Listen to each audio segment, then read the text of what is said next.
भारत के सूबा हरियाणा और पंजाब में किसानों की तहरीक जोर पकड़ गई। दिल्ली का घेराव कर लिया गया।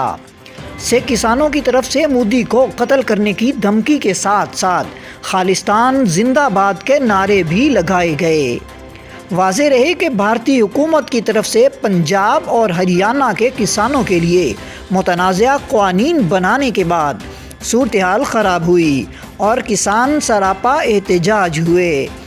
सिखों की आलमी तंजीम सिख फॉर जस्टिस के सरबराह गुरपत सिंह पन्नू ने सिखों के ख़िलाफ़ भारतीय हुकूमत के इक़दामात की शदीद मज़म्मत करते हुए किसानों के लिए $10 लाख इमदाद का ऐलान किया है।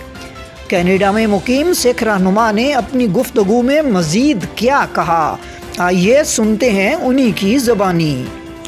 ਵਾਹਿਗੁਰੂ ਜੀ ਕਾ ਖਾਲਸਾ ਵਾਹਿਗੁਰੂ ਜੀ ਕੀ ਫਤਿਹ।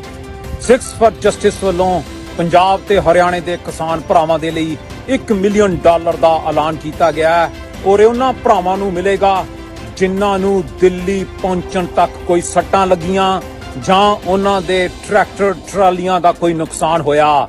ਤੁਸੀਂ 3 ਨਵੰਬਰ ਨੂੰ ਗੁਰੂ ਨਾਨਕ ਸਾਹਿਬ ਦੇ ਪ੍ਰਕਾਸ਼ ਦਿਹਾੜੇ ਤੇ ਸਿੱਖਸ ਫॉर ਜਸਟਿਸ ਨੂੰ ਕਾਲਾਂ ਕਰੋ 24 ਘੰਟੇ ਤੇ ਜੋ ਤੁਹਾਡਾ ਨੁਕਸਾਨ ਹੋਇਆ ਉਹ ਅਸੀਂ ਉਸੇ ਵਕਤ ਪੂਰਾ ਕਰਾਂਗੇ।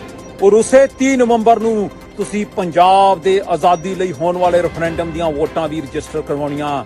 ਇਹ ਮਸਲਾ ਪੰਜਾਬ ਤੇ ਹਿੰਦ ਦੀ ਜੰਗ ਦਾ ਹੈ ਔਰ ਇਸ ਦਾ ਹੱਲ ਹੈ ਖਾਲਿਸਤਾਨ, ਇਸ ਦਾ ਹੱਲ ਹੈ ਆਜ਼ਾਦੀ। ਇਹ ਕਾਲੇ ਕਾਨੂੰਨ ਤੁਹਾਡੀਆਂ ਜ਼ਮੀਨਾਂ ਜਿਹੜੇ ਲੈ ਗਏ ਹੈ ਇਹਨਾਂ ਦਾ ਇੱਕੋ ਇੱਕ ਹੱਲ ਹੈ, ਉਹ ਹੈ ਆਜ਼ਾਦੀ।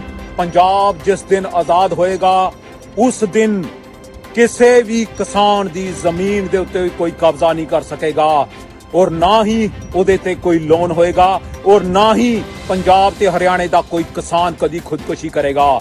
ਤੁਸੀਂ ਸਾਥ ਦਿਓ ਖਾਲਿਸਤਾਨ ਦੇ ਇਸ ਰੈਫਰੈਂਡਮ ਦਾ ਤਾਂ ਜੋ ਤੁਸੀਂ ਪੰਜਾਬ ਨੂੰ ਭਾਰਤ ਦੇ ਕਬਜ਼ੇ ਚੋਂ ਆਜ਼ਾਦ ਕਰਾ ਸਕੋ। ਵਾਹਿਗੁਰੂ ਜੀ ਕਾ ਖਾਲਸਾ ਵਾਹਿਗੁਰੂ ਜੀ ਕੀ ਫਤਿਹ।